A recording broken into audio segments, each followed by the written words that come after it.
اعوذ باللہ من الشیطان الرجیم بسم اللہ الرحمن الرحیم وَلِمَنْ خَافَ مَقَامَ رَبِّهِ جَنَّتَانِ، اور جو شخص اپنے رب کے سامنے کھڑا ہونے سے ڈرا اس کے لیے دو جنتیں ہیں۔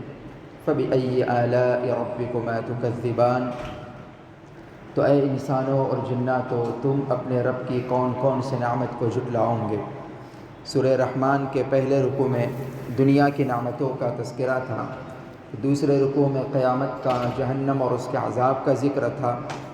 اب تیسرے رکوع میں اخیر تک جنت کا اور جنت کی خوبصورت نعمتوں کا تذکرہ ہے۔ فرماتے ہیں وَلِمَنْ خَافَ مَقَامَ رَبِّهِ، جو شخص اپنے رب کے سامنے کھڑا ہونے سے ڈرتا تھا۔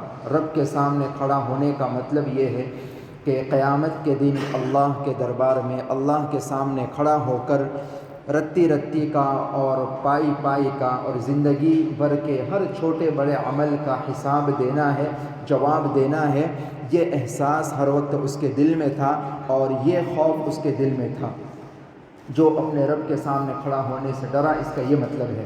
ظاہر ہے جس کے دل میں ہر وقت یہ احساس ہوگا کہ کل قیامت کے دن مجھے اللہ کے سامنے کھڑا ہونا ہے اور میری زندگی کے ہر چھوٹے بڑے عمل کا وہاں جواب دینا ہے، حساب دینا ہے، تو اس کے لیے پھر ہر چھوٹے بڑے گناہوں سے بچنا بھی آسان ہے اور اعمال پر جمنا بھی اس کے لیے آسان ہے۔ کاش کہ یہ خوف خدا مجھ میں بھی اور ہم سب میں پیدا ہو جائے، آمین۔ تو پھر اس کے بعد گناہوں سے بچنا اور نیکیوں پر جمنا ہمارے لیے آسان ہے۔ تو فرماتے ہیں وَلِمَنْ خَافَ مَقَامَ رَبِّهِ، جو شخص بھی اپنے رب کے سامنے کھڑا ہونے سے ڈرا، جنتان، ایسوں کے لیے خوش نصیبی ہے، خوشخبری یہ ہے کہ ان کے لیے ایک نہیں بلکہ دو جنتیں ہیں۔ دو جنتوں کا ایسوں کے لیے اللہ تعالیٰ نے وعدہ فرمایا ہے۔ مفسرین نے اس کی بھی وضاحت فرمائی ہے کہ گویا کہ ایک جنت تو رہنے کے لیے ہوگی اور ایک جنت یوں ہی سیر و تفریح کرنے کے لیے ہوگی، اور یہ بھی فرمایا کہ ایک جنت اس کے ایمان اور صحیح عقیدوں کی وجہ سے دی جائے گی، دوسری جنت اس کے اچھے اعمال کی بنیاد پر، یا یہ بھی ہے کہ ایک جنت گناہوں سے بچنے کی بنیاد پر اور ایک جنت نیک اعمال کی برکت سے۔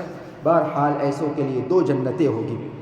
اسی آیت کریمہ کی تفسیر میں خود رسول اللہ صلی اللہ علیہ وسلم کا ارشاد گرامی ہے، فرمایا کہ جنتان من ذہب للمقربین وجنتان من ورق لاصحاب الیمین، کہ یہ دو جنتیں جو دی جائے گی یہ دونوں جنتیں سونے کی ہوگی۔ اللہ کے نبی صلی اللہ علیہ وسلم فرماتے ہیں یہ دونوں سونے کی جنتیں مقربین کے لیے ہوگی، یعنی ایمان والوں کا جو خاص طبقہ ہے، اعلیٰ درجے کے ایمان والے ہیں، ظاہر ہے جن کے دلوں میں ہر وقت یہ احساس رہتا ہوں اللہ کے سامنے پیشی کا، جواب دہی کا، تو وہ اعلیٰ درجے کے ایمان والے ہیں۔ اللہ کے نبی نے بھی یہی بات ارشاد فرمائی کہ یہ دو سونے کی جنتیں اعلیٰ درجے کے ایمان والوں کے لیے، مقربین کے لیے ہیں۔ اور ایک صفحے کے بعد آگے جو دوسری دو جنتوں کا تذکرہ آ رہا ہے اس کے تعلق سے فرمایا کہ وہ دو جنتیں چاندی کی ہوگی، وہ عام ایمان والوں کے لیے ہوگی۔ ظاہر یہ جنتیں اور جنت کی نعمتیں اللہ کی عظیم نعمتیں ہیں، اور ابھی ہی سے اس کی خبر دے دی تاکہ ایمان والے اس کے لیے تیاری کریں، یہ بھی اللہ کی ایک الگ نعمت ہے، اس لیے فرمایا فَبِأَيِّ آلَاءِ رَبِّكُمَا تُكَذِّبَانِ، اے انسانوں اور جناتوں تم اپنے رب کی کون کون سی نعمت کو جھٹلاؤ گے۔ لَا بِشَيْءٍ مِّن نِّعَمِكَ رَبَّنَا نُكَذِّبُ، ہم کہنا چاہیے ہمیں کہ اے اللہ ہم آپ کی کسی نعمت کو نہیں جھٹلاتے، تمام تعریفیں آپ ہی کے لیے ہیں۔